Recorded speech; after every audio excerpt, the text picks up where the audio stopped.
ஸ்ரீரங்கத்தை பொறுத்த வரைக்கும் இருக்கக்கூடிய 21 கோபுரங்களில் ஒன்றான தாமோதர கிருஷ்ண கோபுரம் என்று அழைக்கப்படக்கூடிய இந்த கோபுரத்தினுடைய பணிகள் கடந்த 2023ஆம் ஆண்டு துவங்கப்பட்டுச்சு.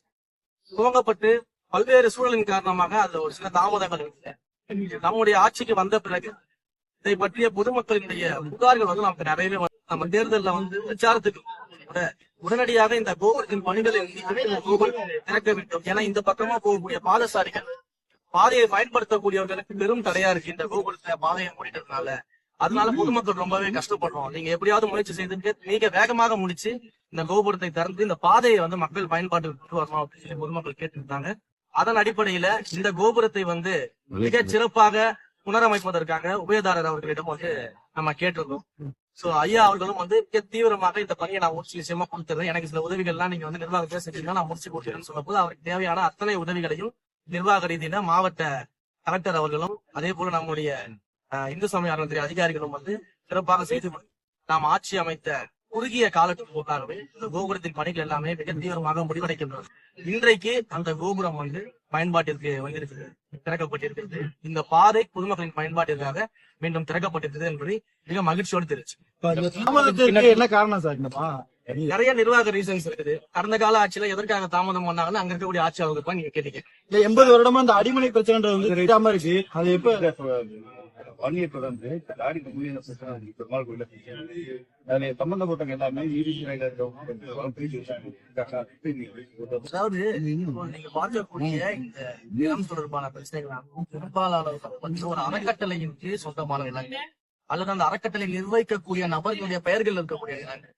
ஆனா என்ன அப்படின்னா அந்த நிலத்தை எதற்காக கொடுத்திருக்காங்க, என்ன பர்பஸ்க்காக அவங்க முன்னோட்டு கொடுத்திருக்காங்க அப்படின்னு நம்ம பார்க்கும்போது கோயில்களுக்கு தர்ம காரியங்கள் செய்வதற்காக அந்த நிலங்கள் தான் கொடுக்கப்பட்டது. அது இண்டிவிஜுவல் இருந்தாலும் அறக்கட்டளை பேர் இருந்தாலும் இந்த பர்பஸ்க்கு தான் அதை யூஸ் பண்ணுவோம் அப்படின்றதெல்லாம் எழுதி வச்சுட்டு அந்த காலத்திலேயே வந்து கோயில்களுக்காக நிறைய இடங்கள் என்ன பண்றாங்கன்னா இந்த பர்பஸை மறைச்சிட்டு சில நீதிமன்ற வழக்குகள் ஆர்டர்ஸ் மூலமாகவும் இல்ல வந்து மற்ற சில நிர்வாக ரீதியிலான சில விஷயங்கள் மூலம் என்ன பண்றாங்கன்னா இந்த பர்பஸை மறைச்சு அறநிலையத்துறையின் கவனத்திற்கு வராம இது போன்ற பத்திரப்பதிவுகள் வந்து நடக்குது அப்படிங்கறதுதான் நீங்க சொல்லக்கூடிய இந்த ஒவ்வொரு விஷயங்கள்.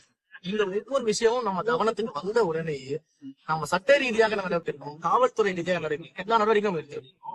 ஒரு காலமும் இது போன்ற கோயில் சொத்துக்களாக இருந்தாலும் இல்ல கோயிலுக்கு தர்ம காரியங்கள் செய்வதற்காக கொடுக்கப்பட்ட அறக்கட்டளையின் சொத்துக்களாக இருந்தாலும் அது அந்த பர்பஸ்க்கு நிச்சயமாக இருக்கும். அதை ஒரு இடத்திலும் இந்து சமய அறநிலையத்துறை கைவிட.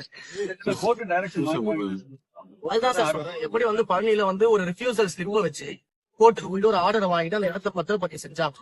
அந்த மாதிரியான விஷயங்கள் தான் நடந்துகிட்டு இருக்கு. ஈவன் பழனி விவகாரத்தை மாண்பமை உயர்நீதிமன்ற மதுரை கிளையில விசாரணைக்கு வரும்போது அங்க இருக்கக்கூடிய மாண்பமை நீதிபதி அவர்கள் தன்னுடைய அந்த இதில் ஜட்ஜ்மெண்ட்லயே சொல்லியிருக்கிறாரு, ஏற்கனவே இந்த கும்பல் வந்து தனி நீதிபதியினுடைய அந்த வழக்குல நீதிபதியும் நீதிமன்றத்தையும் ஏமாற்றி இது போன்ற ஒரு ஆர்டர்ஸை பெற்றிருக்காங்கன்றத நீதிபதியே மென்ஷன் பண்றாரு. அப்ப இப்படிப்பட்ட இடங்கள்ல அந்த கேஸ் நம்ம கவனத்துக்கு வந்த உடனே நம்ம உடனே நடவடிக்கை எடுக்கிறோம். கோர்ட்ல வந்து நம்ம அப்பீல் போகிறோம், போலீஸ் ஸ்டேஷன்ல கம்ப்ளைண்ட் எல்லாமே போட்டோம். இன்னைக்கு அந்த பழைய நம்ம ரிட்ரைவ் பண்ணிட்டோம். அந்த மாதிரி நம்ம கவனத்துக்கு வந்த உடனே நடவடிக்கை எடுக்கணும். நடவடிக்கை எடுக்காம இருக்கிறது தான் தப்பு. கடந்த கால ஆட்சியில மதுரை மீனாட்சி அம்மன் இதே போல ஒரு அறக்கட்டளைக்கு சொந்தமான நிலம் வந்து பாத்தீங்கன்னா தனிநபர்களுக்கு வந்து பவர் மாற்றம் செய்யப்பட்டது. பல்வேறு இடங்கள்ல பவர் மாற்றம் செய்வதற்கான முயற்சி, பத்திரப்பதிவு செய்வதற்கான முயற்சி நடந்துச்சு.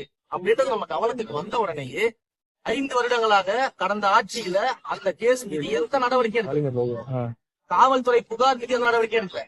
ஆனா இன்னைக்கு நாம ஆட்சி வந்த உடனே என்னுடைய கவனத்திற்கு வந்த உடனேயே கடந்த 10 நாட்களுக்கு அந்த மதுரை மீனாட்சி அம்மன் கோயில் விவகாரத்துல யாரெல்லாம் பெற்றவர்கள் வாங்கியவர்கள் இருக்காங்களோ அத்தனை பேர் மேலேயும் காவல்துறை நடவடிக்கை கம்ப்ளைண்ட் கொடுத்து உடனடியாக 19 பேர் மீது எஃப்ஐஆர் போடுங்க.